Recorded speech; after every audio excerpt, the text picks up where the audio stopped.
Ay,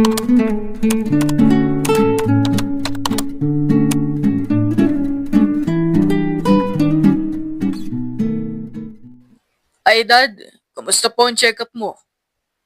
Ani Jacob na makita ang ama sa salas pagpasok niya ng pintuan. Sorry po kung hindi kita nasamahan kanina. Alam kong nangako ako sa'yo na ako ang sasama sa'yo.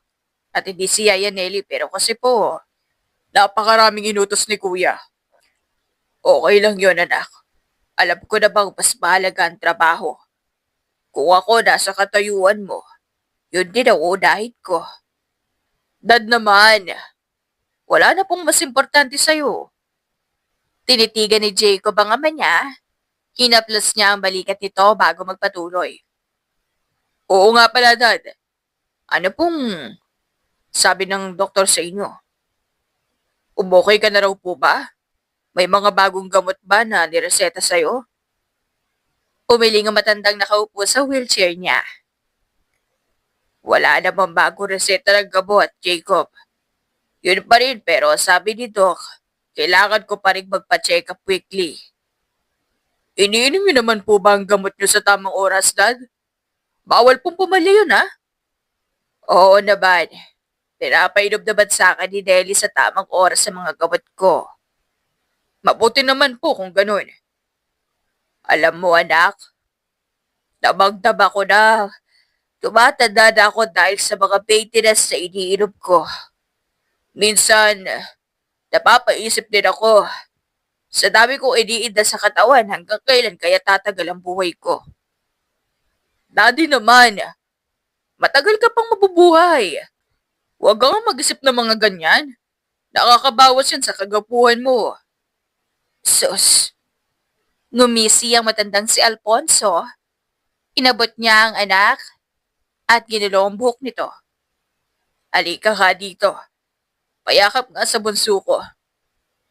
Habang yakap-yakap ang anak, hindi maiwasan ni Alfonso na pagbili niya ng bunsong anak, lalo na sa pagitan nito at ng kanyang kuya. Si Jacob ang may mas malawak na pangunawa. Siya ang mas mabilis makaintindi. Jacob, anak, pwede ba akong makiusap? Madalas kong makita na nagtatalo kayong magkapatid. Baka naman, pwedeng limitahan nyo ang pagtatalo nyo. Dalawa na nga lang kayo para pa kayong aso at pusa. Bakit ba hindi kayo magkasundong magkapatid? Unti-unti, kumalas si Jacob sa mahigpit na yakap ng ama. Dad, si Kuya naman po ang may kasalanan. Hindi naman po ako. Yung panganay niyo po kasi, laging galit at mainit ang ulo. Bakit po ba ganun yun? Pinagliho po ba ni Mama yun sa samahan ng loob? Napangisi habang umiiling si Alfonso dahil sa tinura ng anak. Ikaw talagang bata ka. Tilo ka talaga. Lagot ka na naman sa kuya mo. Palagi pa namang hindi nakikipagbiruan yun. Laging seryoso sa buhay. Bakit nga ba kasi palaging seryoso si Kuya Jackson? Mainitin ba ang ulo ni Mami noong pinagbubuntis siya? Palagi sigurong galit sa'yo si Mami noon. Kaya na-adapt ni Kuya. Humagalpak na ng tawa si Jacob. Matapos niyang sabihin niyon, kaya naman napatawa na rin ang kanyang ama. Habang nasa kalagitnaan ng pagtatawanan ng mag-ama, napatahimik sila ng isang pamilyar na boses mula sa pinto. What are you laughing at? Did I miss anything? Malamig na tanong ni Jackson. How's your check-up, Dad? Where's your bone? I can contact you. Your number was unattended. Okay na ba na check-up ko, anak? Walang bago reseta pero under monitoring pa rin ako. Kailangan ko pa rin ng weekly check-up. Sa next check-up mo, ihalo ko na itong si Jacob na umabsent muna para may kasama ka. Pagpahingahin na muna natin si Yaya Nelly sa pag-aalaga sa'yo. Habang sinasabi ni Jackson iyon, ay naglalakad na siya palapit sa ama. Umalik siya sa noon nito nang tuluyan siyang makalapit. Baka may trabaho kailangan tapusin ng kapatid mo. Ayan mo nagsineli na ang sumama sa akin. Tsaka saglit lang naman yon. Dad, please, makinig ka na lang sa akin, okay? Pero Jackson, kaya na ni Nelly. Natigilan sa pagsasalita si Alfonso ng bahagya siyang pagtaasan ng boses ng anak. Dad, I am your eldest child. You're stuck in that fucking wheelchair? So siguro naman, ako ang alpa ng pamilyang to dahil panganay ako, hindi ba? Lumunok si Alfonso. Hindi na siya nagsalita pa. May karapatan naman siguro kung magdikta ng dapat at hindi dapat gawin. Dahil panganay ako. Privilege ko naman siguro yun bilang panganay na anak mo. Pero kasi, iniisip ko lang naman ang kumpanya, Jackson. Alam ko na marami kayong inaasikaso kayo. Huwag mong isipin ang kumpanya, Dad. Okay lang ang kumpanya. Ikaw, mas isipin mo ang sarili mo. Lumunok si Alfonso. Magsasalita pa sana siya, ngunit pinigilan siya ng bunsong anak sa pamamagitan ng pagtapig nito sa balikat niya. Okay lang po, Dad. Sasama na lang kita next week. Ayaw mo nun? Makakapag-banding pa tayo after check-up mo. Shut up, Jacob! Anong banding ang pinagsasabi mo? After that check-up, umuwi na kayo. Alam mo na nga may sakit si Dad. Igagala mo pa rin kung saan-saan. Pasaway ka, ha? Kumamot sa ulo si Jacob. Nasermonan na naman siya ng nakatatandang kapatid. Always. Kumain ka na ba ng dinner, Dad? Tumango bilang tugon si Alfonso. Kung ganon, halika na. Iatid na kita sa kwarto mo para makapagpahinga ka na. Humakbang na si Jacob palapit sa kanyang ama. Nang tumayo siya sa likod nito at nakahanda na para iakyat ang ama sa kwarto nito. Pinigilan siya ng bunsong kapatid. Sandali lang, Kuya Jackson. Pagpipigil ni Jacob, habang hawak ang braso ng nakatatandang kapatid. Hindi pa kami tapos mag-usap ni Daddy. It's getting late, Jacob. Let him rest. Masungit na sambit ni Jackson sa bunsong kapatid. Kung ikaw, marami ka pang energy na nakastore dyan sa katawan mo, ibahin mo si Daddy. Matanda na siya. Hayaan mo na siyang magpahinga. Nilingon ni Alfonso ang bunsong anak na nakatingin sa kanya. Umiling siya na para bang sinasabi sa bunsong anak na huwag na lamang makipagtalo sa nakatatandang kapatid. Jacob, anak, tama ang kuya mo. Kailangan ko na magpahiga. Bukas na lang tayo mag-usap. Sige po, Dad. Good night po. Bumakas sa mukha ni Jacob ang kalungkutan. Hinabol niya ng tingin ang ama na nakasakay sa wheelchair at tulak-tulak ang nakatatanda niyang kapatid. Malalim na buntong hininga na lamang ang nagawa ni Jacob habang pinagmamasdan niyang papakyat ang ama sa akyatang pinasadya nila para dito. Makalipas ang 2 oras, kamot ulong bumangon si Jacob sa malambot niyang kama. 2 oras na kasi siyang paikot-ikot sa higaan ngunit hindi pa rin siya dalawin ng antok. Nasobrahan na naman siguro ako sa kape kaya hindi na naman ako makatulog. Umiling si Jacob. Nagpasya siyang lumabas muna upang doon magpantok. Nang makababa si Jacob, patay na halos lahat ng ilaw lalo na sa kusina kaya naman napaatras siya nang biglang bumukas ang ilaw ng ref. Sino kaya yung tamad magbukas ng ilaw na yun? Talagang nangapa siya sa dilim. Tinumbok ni Jacob ang pwesto ng mga switch at binuksan ang ilaw sa kusina. Ay, multo! Ani Yaya Nelly nang biglang bumukas ang ilaw. Napatawa naman si Jacob sa naging reaksyon ng caregiver ng ama. Nakakagulat naman po kayo, Sir Jacob. Muntik na po kong atakihin sa inyo. Sorry po. Tumatawang sambit ni Jacob. Bakit naman kasi hindi ka nagbubukas ng ilaw, Yaya Nelly? Nagtitipid ka ba? At dilim-dilim na po sa paligid. Huwag niyo po sabihin nangapa po kayo sa dilim. Sa ilang taon kong paninilbihan sa pamilya nyo, alam ko nang pasikot-sikot sa bahay nyo. Kahit nga nakapikit ako, sa ulado ko ang bawat gamit dito. Talaga po? Sige nga po. Subok nga kung totoo. Akmang papatayin ni Jacob ang ilaw nang pigilan siya ng matanda. Oh, akala ko po ba, sa ulado niyo na po. Pasusubukin ko pa naman kayong maglinis ng madilim. Napakamot sa ulo si Nelly. Ikaw naman, sir. Hindi ka mabiro. Nagloloko lang po ako. Aba. Natututo ka na mag-joke, Yaya Nelly, ha? Natututunan mo siguro yan kay Daddy. Kakaalaga mo sa kanya. Sabay na tumawa si Jacob at si Yaya Nelly. Siguro nga. Pero alam mo kung sino ang tunay na nakakuha ng sense of humor ni Sir Alfonso. Kung sinong kapareho niyang nakakatawa rin. Sino po? Naglaho ang malaking ngiti sa labi ni Jacob. Bigla siya naging seryoso. Sino pa po ba? E di ikaw, Sir Jacob. Hindi lang sense of humor ng daddy mo ang namana mo. Pati na rin ang ugali niya'y nakuha mo rin. Nagpalingalinga si Jacob. Tiniyak niyang wala sa paligid ang nakatatandang kapatid. Shh! Yaya Nelly, baka marinig ka ni Kuya Jackson. Tsak na pareho tayong masasabon yan pag nagkataon. Hindi niya gagawin yon. Tsaka wala naman masamang sinabi ako, di ba? Totoo naman kasing namana mo ang ugali ng daddy mo. Alam ko naman yun, Yaya, pero baka kasi ma-open si Kuya. Alam mo naman yun. Sa bagay. Pagsang-ayon ni Yaya Nelly.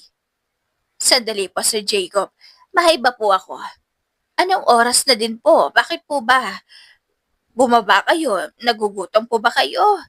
Maupo ka muna at ipaghahanda kita ng makakain. Tumalikod na ang matanda. Akmang kikilos na sana siya para ipaganda si Jacob. Ngunit pinigilan niya ito. Wait, Yaya. Hindi naman po ko nagugutom. Huwag na po kayo magabala. Pagpipigil ni Jacob. Sigurado ka, sandali lang ako, ipag-ahain na kita. Hindi na po kailangan. Dahil hindi talaga ako nagugutom. Hindi kasi ako makatulog kaya naisip ko magpaantok muna. Iinom sana ako ng kaunti para makatulog ako. Marami pa po kasi akong aasikasuhin bukas sa opisina. Marami ka po bang ginagawa kanina sa opisina? Tumango bilang tugon si Jacob. Kung ganon, bakit hindi ka pa po makatulog? Stress ka ba? Gusto mong hilutin ko ang ulo mo. Magaling ako maghilot. Hindi na po, Yaya Nelly. Okay lang ako. Iinom ko na lang to. Matagal-tagal na rin ang uli kung uminom ako ng alak. Titikim na muna ako. Sure kang ayaw mo magpahilot? Opo. Ani Jacob, habang tumatango pa. Sige. Ganito na lang. Ako na lang ako kuha ng iinumin mo para masikaso kita bago ko humiga. Ano ba gusto mo? Sabihin mo at kukunin ko para sa'yo. Mapilit ang matanda pero mas mapilit si Jacob. Ayaw na niyang iutos pa iyon sa tagapag-alaga ng kanyang ama. Ako na po ang kukuha, Yaya. Magpahinga ka na lang po. Giit ni Jacob.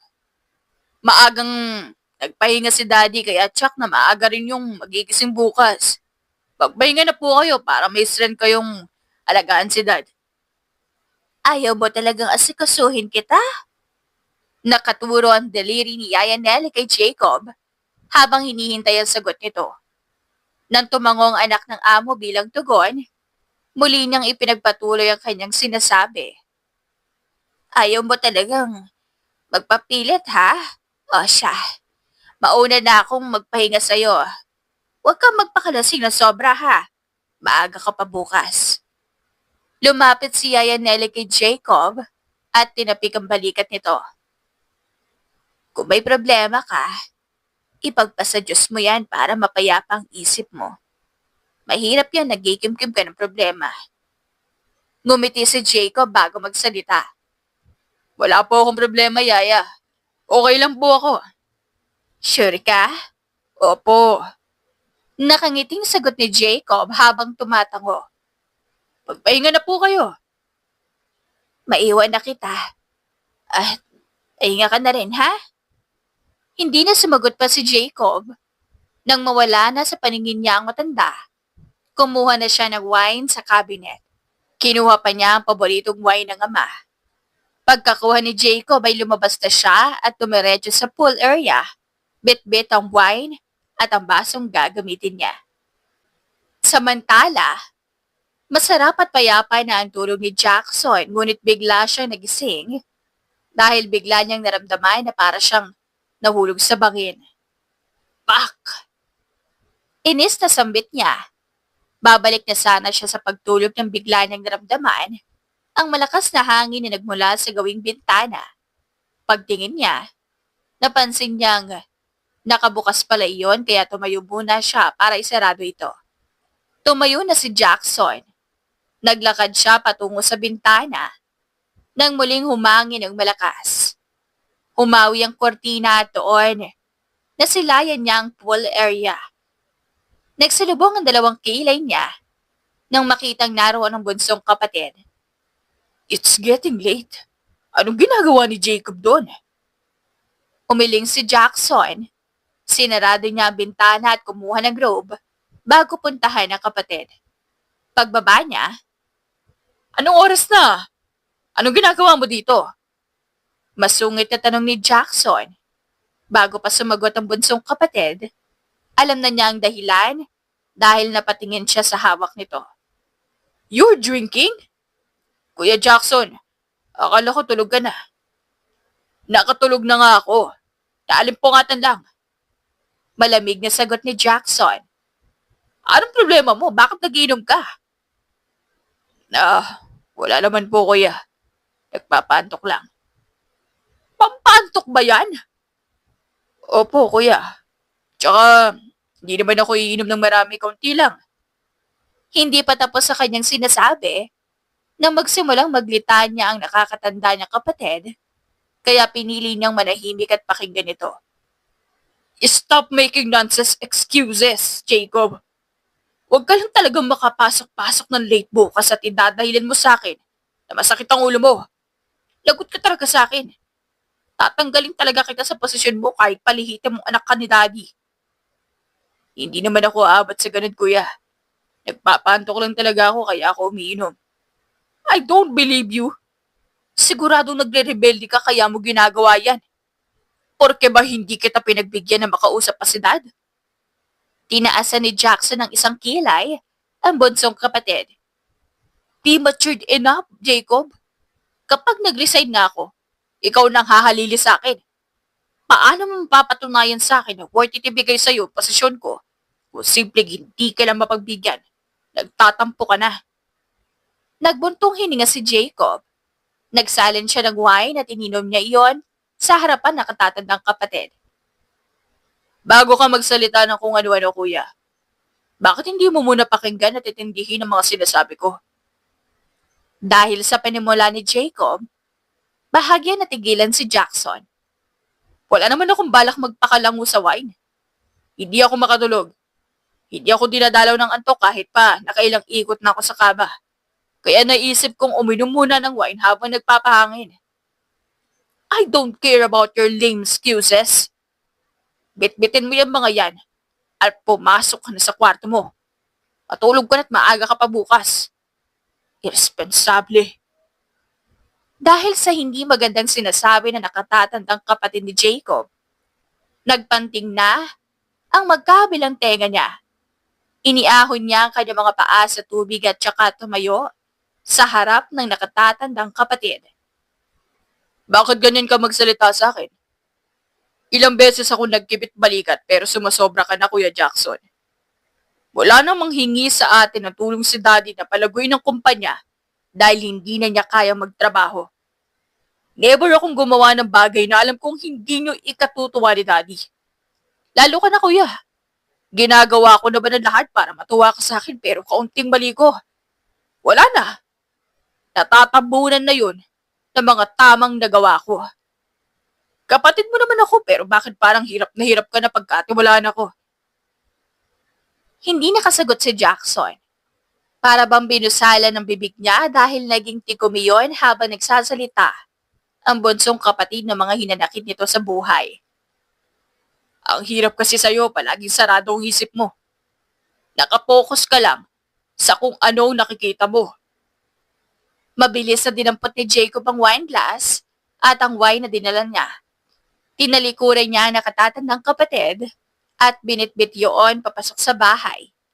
Kinuyom naman ni Jackson ang kanyang kamay dahil sa inis. Nagiging bastos ka na, Jacob. Natututo ka ng lumaban sa akin. Bulalas ni Jackson, sabay hinga ng malalim. Makalipas ang mahigit 1 buwan. Any updates sa paghahanap ng executive secretary ko? Wala pa rin ba qualified magpahanggang ngayon? Halos 1 linggo na yan ah. May mga nag-a-apply naman po pero wala pa pong pumapasa sa qualifications niyo po. Malumanay ang boses na sagot ni Lena. Ang sekretary ni Jacob na nagtatrabahong temporary secretary ni Jackson dahil nag-resign ang sekretary nito. Don't worry po Sir Jackson. Once na may ma-hire na po kami, ititrain ko na po agad para makapag-start na. Sa ngayon po kasi wala pa po makakalampas sa second interview. Bumabagsak po sila kaagad. Tumawag na kayo sa agency para makapagpadala pa sila ng maraming aplikante. Napakarami ng tambak na gawain. Hindi mo kakayanan kung mag-isa ka lang. Sige po, Sir Jackson. Ngayon din po ay kukontakin ko sila. Tumungo si Lina. Bago lumabas ay muli nang tinanong si Jackson. May ipag-uutos pa po ba kayo, sir? Kung wala na po, aalis na po ako. Wala na. Sige na, umalis ka na. Malamig na sambit ni Jackson. Samantala, ongoing pa rin ang interview sa posisyong executive secretary. Kaya naman patuloy ang paglabas-masok ng mga babaeng aplikante sa admin office. Nang mapadaan si Lina doon, tinawag siya ng isa sa mga staff doon at binalitaan sa kasalukuyang nag-aanganap sa loob ng nasabing opisina. Uy Lina, may babae niyo for final interview na? Hindi ba't sinabi mo sa akin na sabihan kita once may nakalampas sa second phase interview? Oo nga. Ani Lina. Nasaan na siya? Nasa loob pa. Kausap pa ng interviewer. Paliwanag na naturang staff. Alam mo, magaling magsalita yung aplikante. Direct to the point at walang paligoy-ligoy, ano? Isalang na ba natin siya for final interview? Malay mo makapasa siya. Mababawasan ang trabaho mo. Sa tingin mo, magaling ba? Papasa na ba sa standards ni Sir Jackson? Paninigurado ni Lina. Oo. Naku, sana naman ano, para naman makapagpahinga na ako. Naawa na kaya ako sa sarili ko. Parang taig ko pang binubog dahil higaan ang habol ko lagi pag uwi. Ipanalangin natin yan, pero teka lang. Chin ka muna. I-check ko kung tapos na siyang kausapin. Tumango lamang si Lina. Tsaka ibinalik ang tingin niya sa cellphone na hawak niya. Hinahanap kasi niya sa phone book niya ang number ng agency na pinapatawagan ni Jackson. Makalipas ang ilang sandali. Good morning po. Good morning. Handa ka na ba? Napahinto sa pagsasalita si Lina. Pagtunghay kasi niya, napatitig siyang bigla sa mukha ng aplikante. Tumikim siya bago muling magpatuloy. Ikaw yung aplikante? Ito ba talaga yung aplikante na sinasabi mo? Tinanong pa ni Lina ang staff na siyang nagpakilala sa kanya sa babae at ikinumpirma nitong aplikante nga ito. Seryoso ba? Hindi makapaniwalang tanong ni Lina. Opo, ako nga po. Bakit po? May problema po ba? Umiling si Lina. Hindi siya makapaniwala dahil na-starstruck siya sa ganda ng nasabing aplikante. Ang ganda mo naman, masyado bilang sekretary. Ang katawan mo ang perfect, straight ako pero grabe. Natutomboy ako sa ganda mo. Ngumisi ang nasabing aplikante. Napatakip siya sa bibig dahil sa mga papuring binabato ni Lina sa kanya. Salamat po sa mga papuri niyo pero tama naman po ang ina-applyan ko. Sekretary po, hindi ba? Tumango bilang tugon si Lina. Sandali. Ano nga palang pangalan mo? Zarya po. Zaria Espino. Ang ganda naman ng name mo. Bagay na bagay sa'yo. Salamat po. Nakangiting sambit ni Zaria. Anyways, yung boss ko pala ang naka-assign para sa final interview pero nasa meeting pa kasi siya. Sa ngayon, akyat muna tayo sa opisina niya. Doon ko na lang i-discuss sa'yo ang iba pang kailangan mong malaman. May mga person kasi doon na kailangan mong aralin since hindi biro magiging posisyon mo. Executive secretary kasi yon. Pinaka-boss ang amo mo doon. Naiintindihan ko po. Sige, sumunod ka sa akin. Tumalikod na matapos magsalita si Lina. Sinundan naman siya ni Zarya. Sumakay sila sa elevator at nang marating nila ang opisina ni Jacob, agad nang sinimulan ni Lina na i-orient si Zarya. Zarya, nandito na tayo sa opisina ni Sir Jacob. Inform lang kita na hindi ka dito magtatrabaho ha. Hindi dito ang workplace mo dahil ako ang naka-assign dito. Dito lang kita dinala kasi siya ang mag-i-interview sa'yo bago ka tuluyang makapasok dito sa kumpanya. Kung makapasok po ko, saan po ang pwesto ko? Nasa 10th floor ang opisina ni Sir Jackson. So doon ka rin kung sakali. Kapag natanggap ka, doon ka po pwesto. Ang taas po pala ng opisina nyo. Oo, pero may elevator naman kaya hindi mo kailangan problema. May tanong ka ba? Opo, sana. Si Sir Jacob po ba? Boss mo po yun, di ba? Tapos ang magiging boss ko naman po ay si Sir Jackson. Magkaano-ano po ba sila? Magkapatid. Pero hindi po sila kambal. Umiling si Lina. Mas matanda si Sir Jackson kaya siya ang may hawak ng pinakamataas na posisyon dito sa kumpanya. Ah, okay po. Naiintindihan ko na po. Oo nga pala. May sasabihin pala ako. Ano po? Kung sakaling matanggap ka bilang executive secretary, sana palagi mong gawin ang best mo kasi perfection na si Sir Jackson. Masyado yung mahigpit kaya ayusin mo ang trabaho mo. Dahil sa paunawa ni Lina, napahawak sa dibdib si Zarya. Ano ba yan? Bigla akong kinabahan.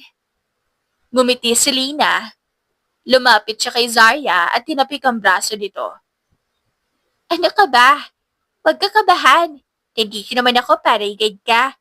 Kapag may problema o may hindi ka maintindihan, magsabi ka lang. Basta kaya ko, tutulong ako. Ah, maraming salamat po. Walang anuman. Nagngitian ang dalawa habang magkatabi sila. Biglang nagring ang cellphone ni Lina. Wait lang. Lumabas muna sandali ng opisina ni Jacob sa Lina. Sinagot niya ang tawag sa kanya. Makalipas ang ilang minuto. Muli siyang bumalik sa loob. Kailangan kong umalis sandali, Zaya. Kailangan kong mag-report kay Sir Jackson. Pwede bang iwanan muna kita sandali? Walang pag-aalinlangan na tumungo si Zaya. Oo naman. Walang problema. Hintayin ko na lang dito sa Sir Jacob. Oh, sige. Humakbang si Lina palapit sa cabinet na malapit sa office chair ni Jacob. May mga folder siyang kinuha sa loob noon. Before I leave, you have to see this. Lahat ng hawak na folder ni Lina ay inabot niya lahat kay Zarya. Ano to? Tanong ni Zarya habang sinisipatan nakapaloob sa mga folder na hawak niya. Lahat yan. Files ng company. I-review mo yan para kapag nagtanong si Sir Jacob tungkol dyan, may maisasagot ka kung sakali. Matapos sabihin ni Lina iyon, ay iniwan na rin niya si Zarya at nilisan niya na ang opisina ni Jacob. Nang makaalis si Lina, agad nang binuklat isa-isa ni Zarya ang laman ng nasabing folder. Napabuntong hininga siya sa kapal at sa dami ng papel na kailangan niyang intindihin. Ang dami pala nito pero ibale. Basta para sa pamilya ko. Manilang to. Manilang. Pilit pinalakas ni Zarya ang loob niya. Wala naman siyang choice dahil isang interview na lang ay posibleng matanggap na siya. Samantala, Nang makalabas sa meeting room ay nag-unat muna si Jacob. Halos 5 oras din kasi ang itinagal ng meeting niya, kasama ang ilang board of directors. Grabe, parang napagod yata ang isip ko sa dami ng pinag-uusapan kanina. Ani Jacob sa kanyang sarili. Dumiretso na siya sa kanyang opisina dahil gusto niyang magpahinga muna bago magtungo sa kantin para mag-lunch. Dahil tuloy-tuloy sa pagpasok si Jacob sa opisina niya, hindi niya napansin si Zarya sa loob. Nang maupo na siya sa kanyang office chair, ay doon lamang niya ito napansin. Excuse me, miss. Who are you? What are you doing here in my office? Tanong ni Jacob habang ang magkabila niyang kamay ay nakapatong sa lamesa. Why are you holding that folder? Dahil sa sobrang pagtutok ni Zarya sa binabasa niya, hindi niya rin napansin ang pagpasok ni Jacob. Kaya naman natigilan siya nang marinig niya ang boses nito. Hey, miss, spoke to me. I'm talking to you. A girl with a pink dress and a blazer. Lumunok si Zarya. Dahan-dahan niyang binaba ang papel na hawak niya na tumatakip sa kanyang muka at saka tumayo at humarap kay Jacob. Nang masilayan ni Jacob ang mukha ng babaeng nasa loob ng opisina niya, nanlaki ang mga mata niya. Zarya? Gulat na sigaw ni Jacob. Tinitigan pa ni Jacob ang mukha nito. Ikaw nga! Teka, parang namumukhaan din kita.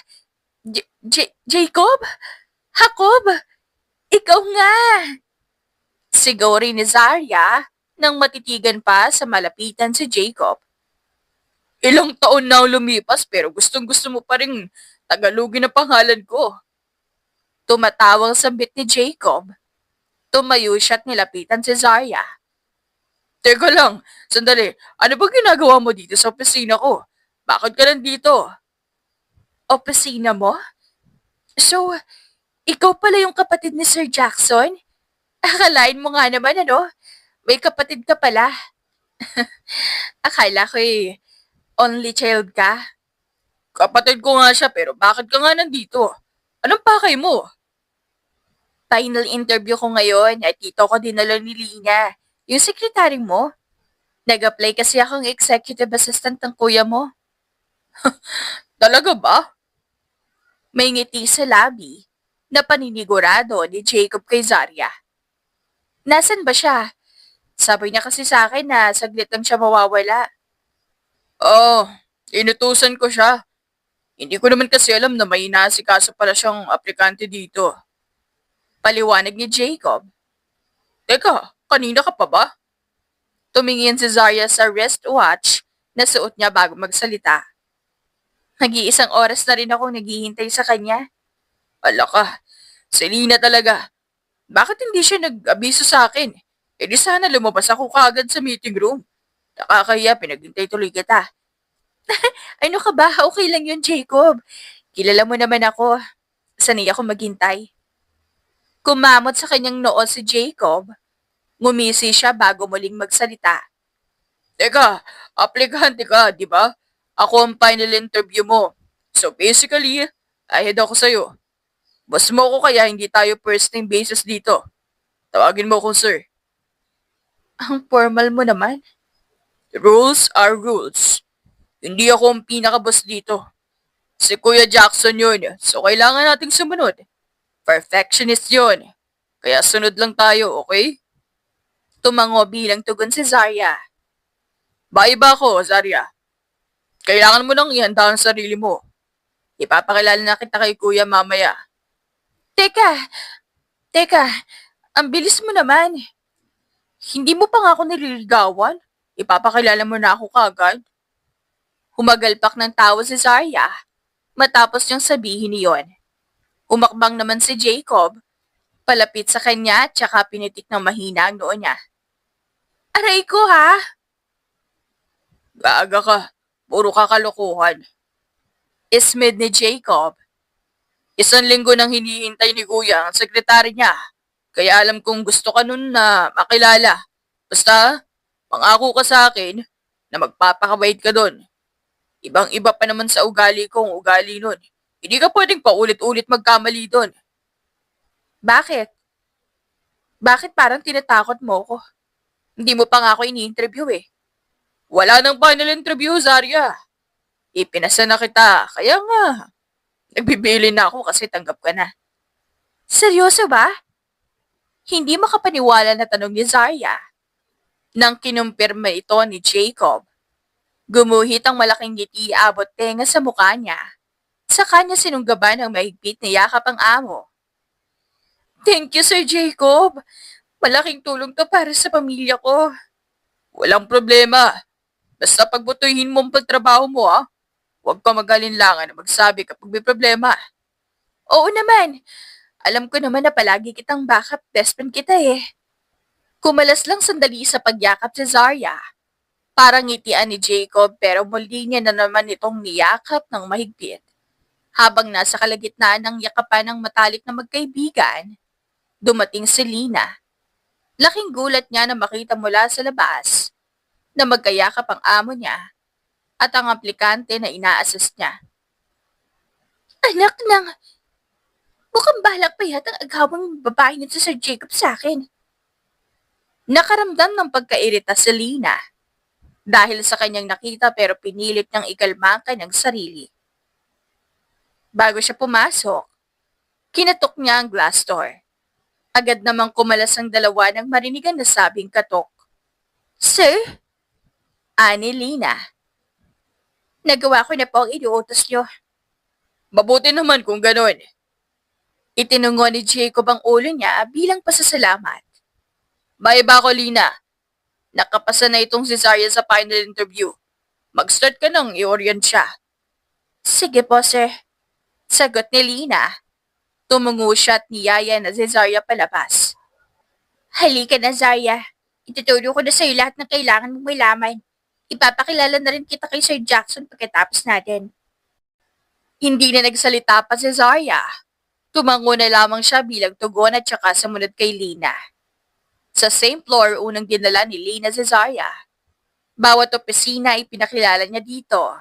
Maging ang lahat ng transaksyon na nagaganap sa nasabing opisina ay binabanggit niya rin. Bawat pinupuntahan nila ay nililista ni Zarya sa maliit na notebook. Nadala niya nang sa ganoon ay hindi na siya mahirapan kapag nag-umpisa na siya.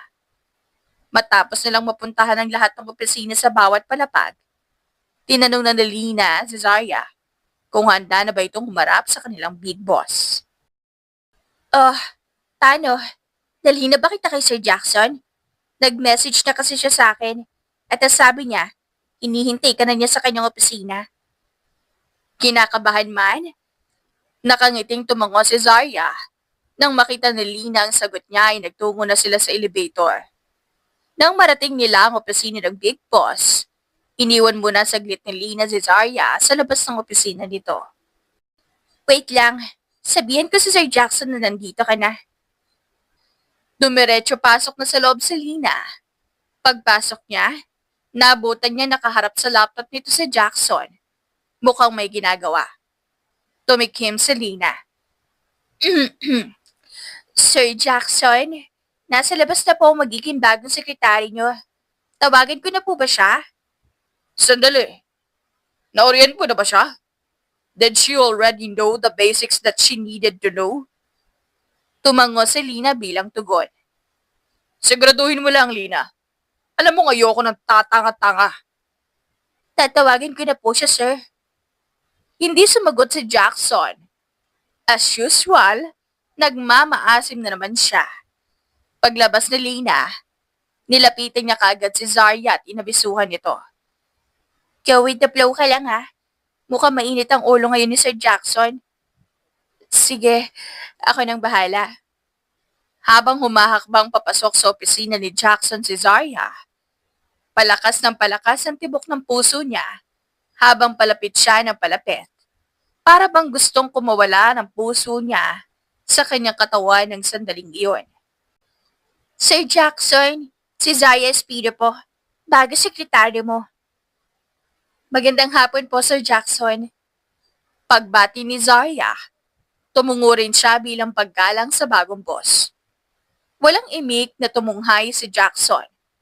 Nang matingnan niya ang mukha nito ay bigla siyang natigilan. Halos malaglag ang panga ni Jackson. Matapos masilayan at matitigan ang angking ganda ni Zarya. Nagulit din si Lina sa naging reaksyon nito na hindi niya inaasahan. You may now go, Lina. Iwanan mo na kami. Ani Jackson habang nakatingin pa rin kay Zarya. Thank you for assisting this lady, by the way.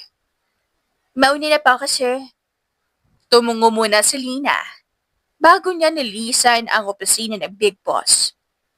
Nang makaalis si Lina, lalong tinitigan ni Jackson si Zarya.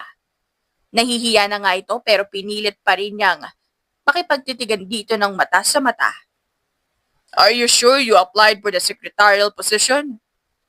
Yes po, sir. Why did you ask? You're so beautiful as a secretary. You're not belong here because you belong to some modeling agency and you're supposed to be practicing your unforgettable walk and not standing here in front of me as a secretary. You deserve better.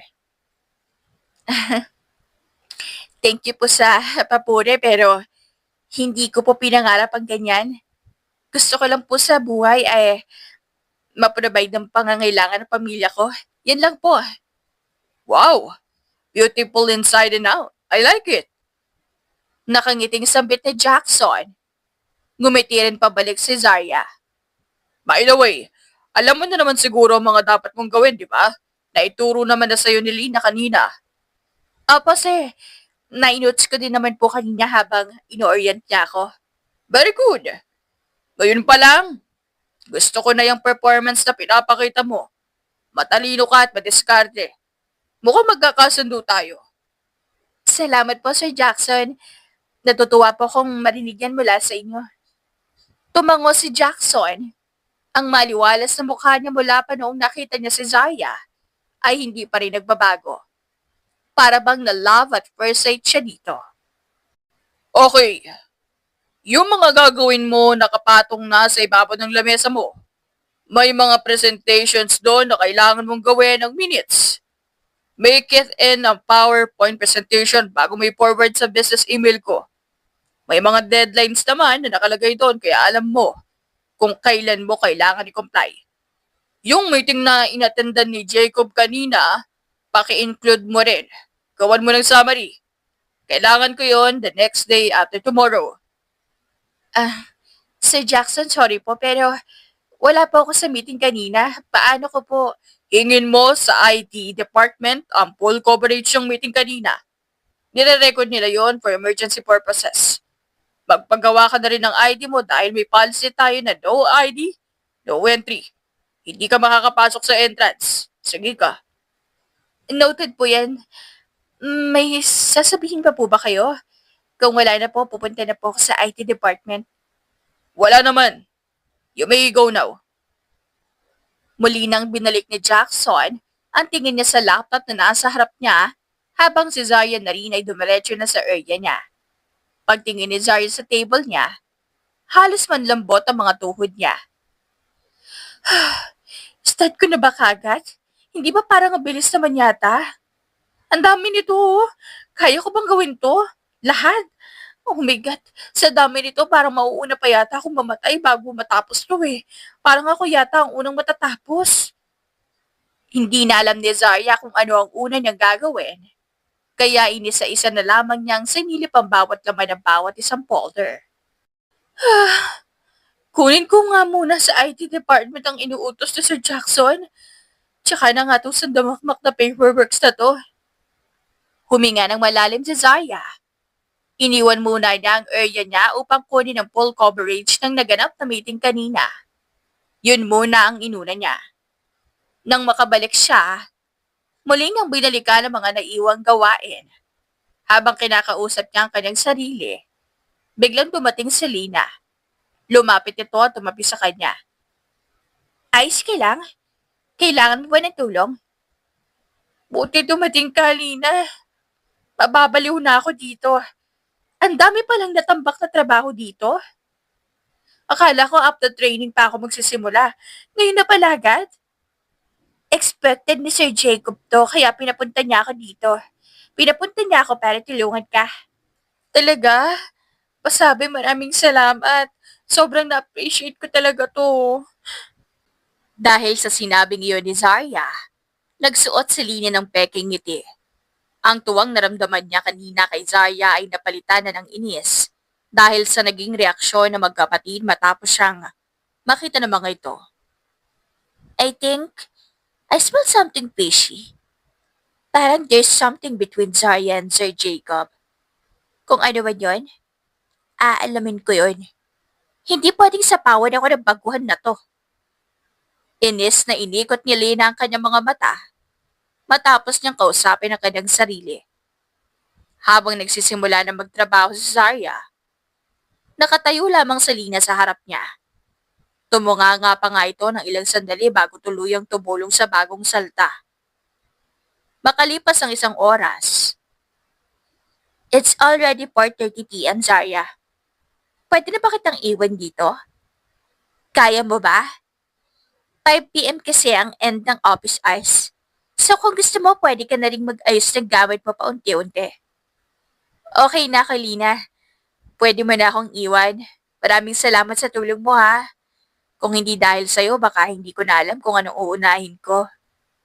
Sus, maliit na bagay, no? Nginitian ni Lina si Zarya bago magpaalam. Oh, paano? Mauna na ako. May time in time out pala tayo sa lobby, ha? Bukas ka na mag-start.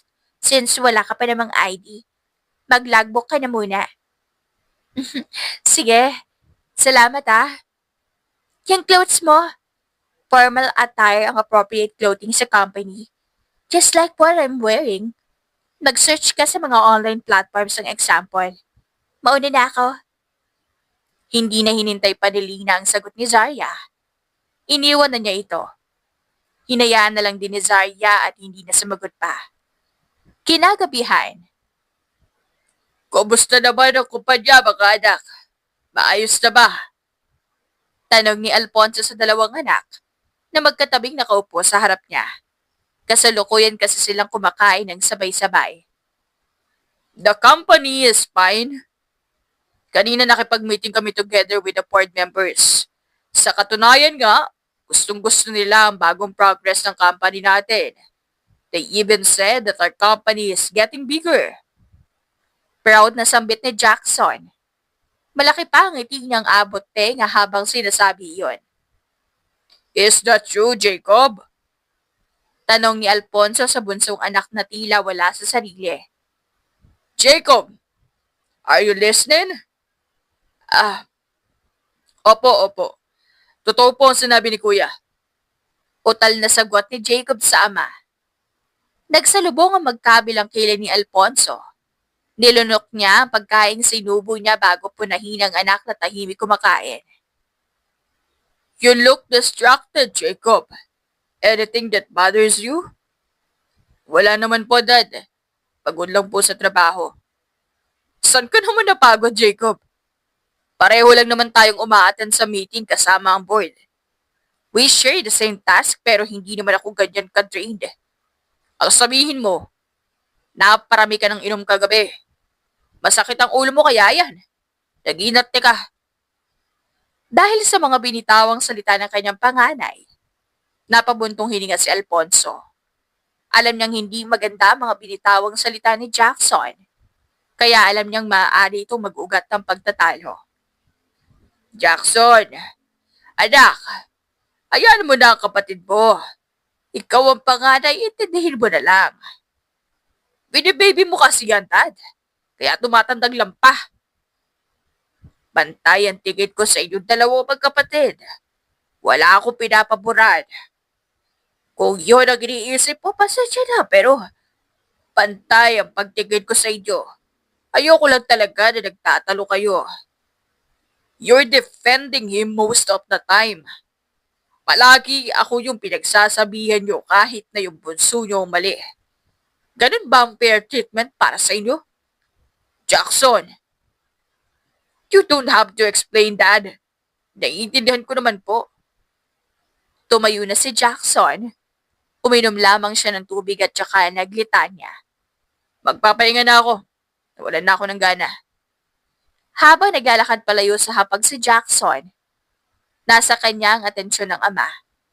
Hindi nito maiwasang madismaya sa asal ng panganay na anak. Pagpasensyahan mo na lang ang kuya mo ha. Huwag ka sanang mapagod na unawain siya. Alam mo namang may initin ng ulo nun, pero mahal ka nun ah. Naiintindihan ko po, Dad.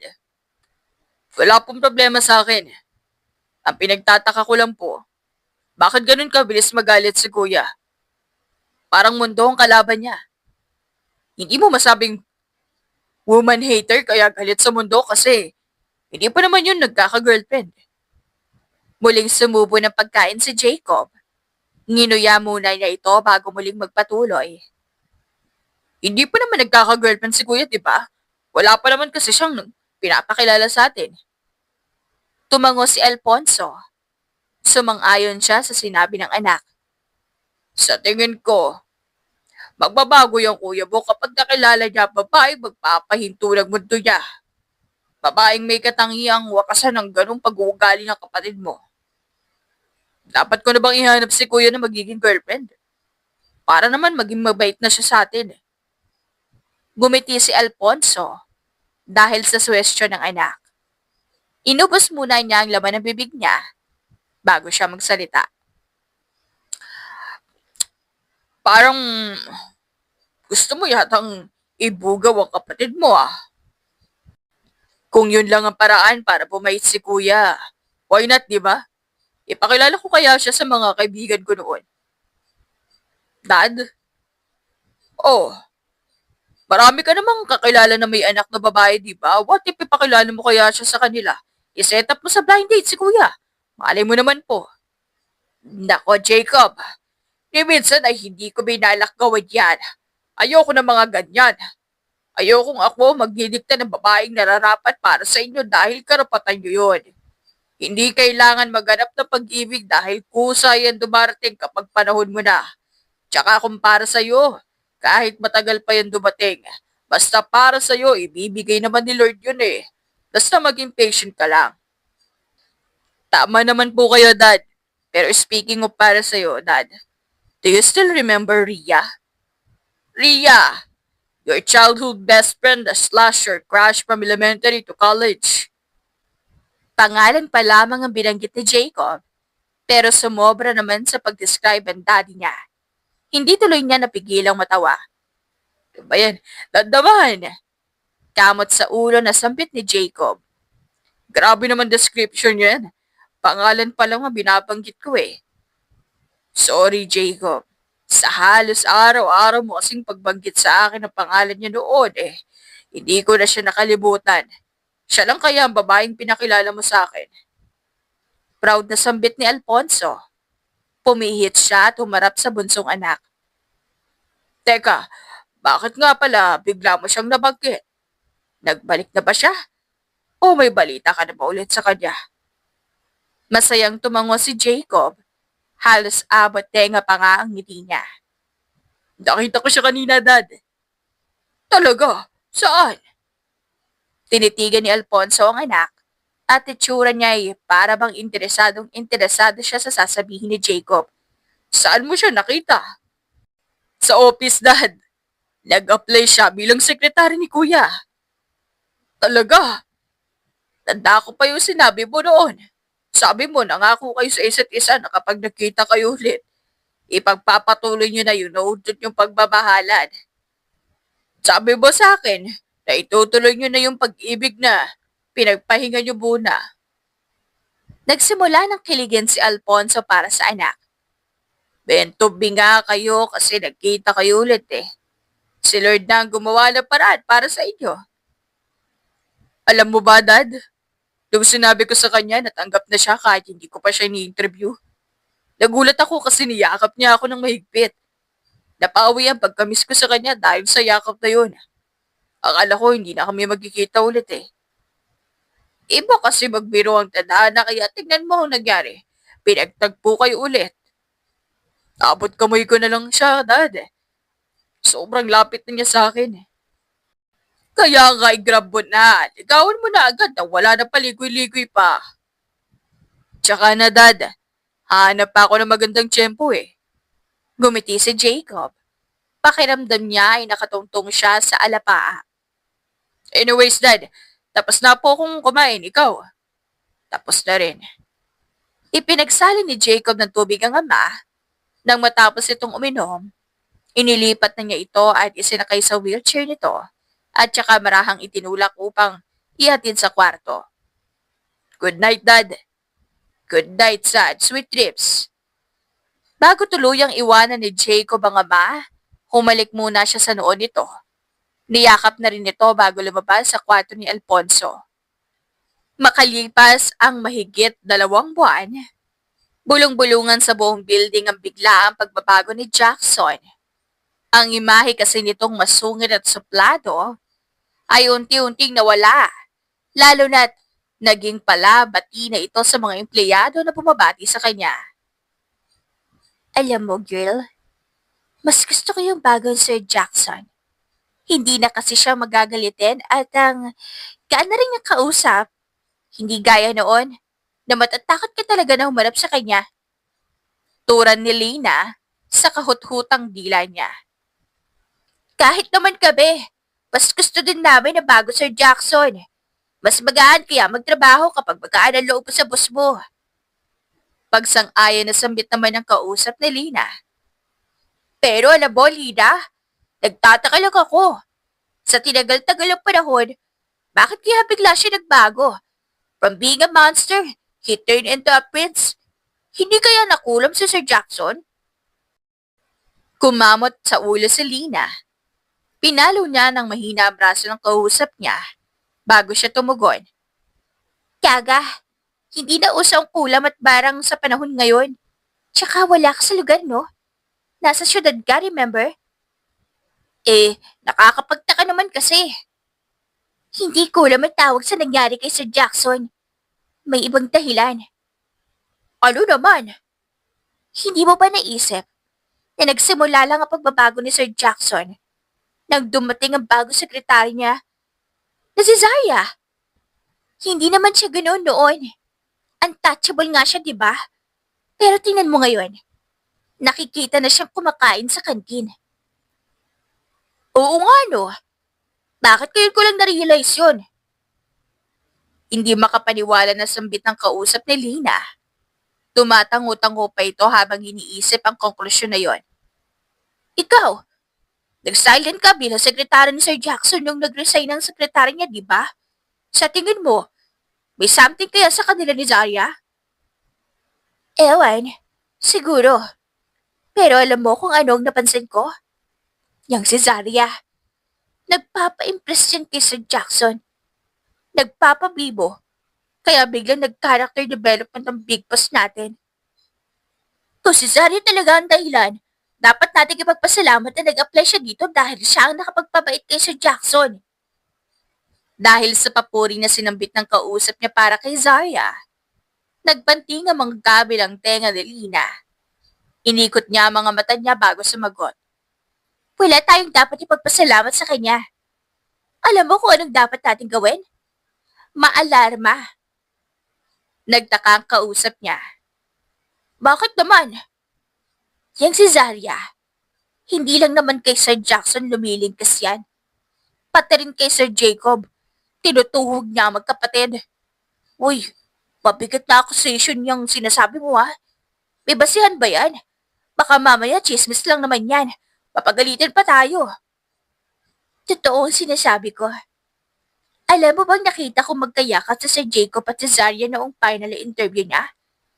Ano sa tingin mo ang ibig sabihin nun? Pinandidilatan pa ni Lina ang mata ng kausap niya habang sinasabi niya yon. Di ba?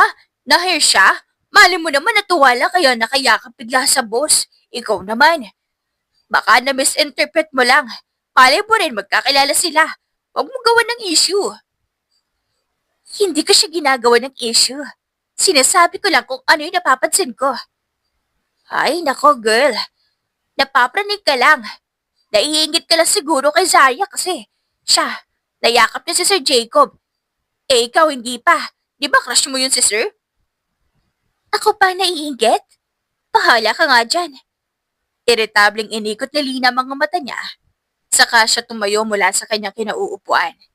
Diyan ka na. Papalik na ako sa taas. Sa isang pangkaraniwang araw sa opisina, hindi inaasahan ni Jackson na aabutan niyang magkasama sa kantin ang kanyang kapatid na si Jacob at ang sekretary niyang si Zarya. Halatang may something sa tinginan, kaya agad siyang kumumpronta. Kunwari concern, pero halatang nagsiselos. Hinila pa niya si Zarya papuntang klinik para daw magpahinga. Sabay bilin na siya ang boss at dapat sa kanya nagsasabi si Zarya. Habang nagpapahinga si Zarya sa klinik, todo banat naman sa trabaho si Lina. Kapalit ni Zarya. Pero hindi lang trabaho ang bitbit niya kundi sama ng loob at matinding insecurity. Pabalik-balik siya sa klinik, nagmamasid at tila lalamunin ng selos. At sa huli, kinumpronta niya si Zarya sa CR. At tinanong niya, nilalandi raw ba ni Zarya ang magkapatid? Nabigla si Zarya sa akusasyon. Hindi niya matanggap ang pang-aakusa ni Lina, lalo na't wala naman siyang ginagawang masama. Pero si Lina, hindi pa rin tumigil. Inamin niyang may gusto siya kay Jacob at nagsiselos siya kay Zarya. Sagot ni Zarya, kasalanan ko bang hindi ka pinapansin? At FYI, matagal na kaming magkaibigan ni Jacob. Habang naglalalim ang tensyon sa banyo, bigla na lang tinuldukan ni Zarya ang usapan at iniwan si Lina na tulala at talo. Hindi niya akalain ang babaeng inaakala ng kaibigan ay punong-puno pala ng inggit at galit. Umalis si Zarya na dala ang dignidad habang si Lina ay naiwan sa sarili niyang bitterness. Kinagabihan, isang seryosong usapan na naganap sa pagitan ng magkapatid. Si Jackson, inamin kay Jacob na gusto niya si Zarya at balak na niya itong ligawan. Ang masakit, nakiusap pa siya kay Jacob na iwasan si Zarya at dahil mas mahal ni Jacob ang kapatid, tumalima siya kahit nasasaktan. 6 na buwan ang lumipas. Niligawan ni Jackson si Zarya, pero kahit anong effort niya, si Jacob pa rin ang laman ng puso ng dalaga. Kaya noong araw ng surprise proposal ni Jackson sa rooftop, hindi na siya nagpaligoy-ligoy pa. Tumanggi si Zarya. Maayos, magalang pero matatag. Sobrang sakit para kay Jackson ang rejection. Galit siya. At walang ibang sinisisi kundi si Jacob. Sa sobrang tensyon, nagdesisyon si Jacob na umalis na lang ng bansa. Wala man itong kasalanan, pero handa siyang magsakripisyo alang-alang sa kapatid. Si Zarya naman, bumalik sa opisina para lang mag-resign. Sabi niya, hindi na siya matahimik. Doon niya inamin kay Jackson ang buong kwento, na matagal na silang magkaibigan ni Jacob. At si Jacob ang unang minahal niya. Childhood best friend sila. Muntik nang maging sila pero nautlot. Hindi niya alam na kapatid pala ni Jackson si Jacob. Sa puntong iyon, natauhan si Jackson. Siya pala ang tunay na naging hadlang. Biglang nabuhayan si Jackson. Sabi niya, may chance pa. Hinatak niya si Zarya at nagbadaling tumungo sa airport para pigilan si Jacob. Todo drive, parang eksena sa pelikula. Pero huli na raw sila. Sabi ng guard, 10 minutes late na sila. Bagsak ang balikat ni Zarya. Umiiyak siya habang pinapanood ang isang pag-ibig na naglaho na naman. Biglang narinig ni Zarya ang pamilyar na boses ni Jacob. Hindi pala natuloy ang flight. Sabi niya, pinigilan siya ng universe at ngayon, narito siya sa harap ni Zarya. Hindi na nakapagpigil si Zarya. Hinalikan niya si Jacob. Sina Jackson, natawa at napatunganga. Sabay-sabay silang umuwi, masaya at punong-puno ng kwento. Sa kotse, nagkaaminan ng magkapatid. Si Jackson, humingi ng tawad.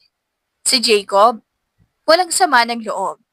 Sabi niya, mahal pa rin niya ang kuya niya. Kahit anong nangyari, si Jackson naman nangako babawi at magiging mas mabuting kapatid.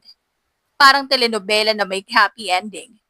Pero mas realistic kasi may kapatawaran, hindi lang kilig. Pagdating sa bahay, lumuha sa tuwa ang ama nilang si Alfonso. Buo na uli ang pamilya niya. Tinanggap din nila si Zaya bilang bahagi ng pamilya. Si Lina, sa wakas, natauhan. Humingi siya ng tawad kay Zaya at tinanggap ito ng dalaga.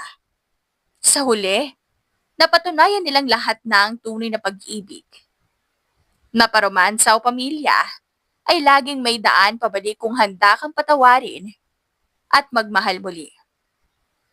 Makalipas ang 3 buwan, tinupad na natin ang pangako natin sa isa't isa.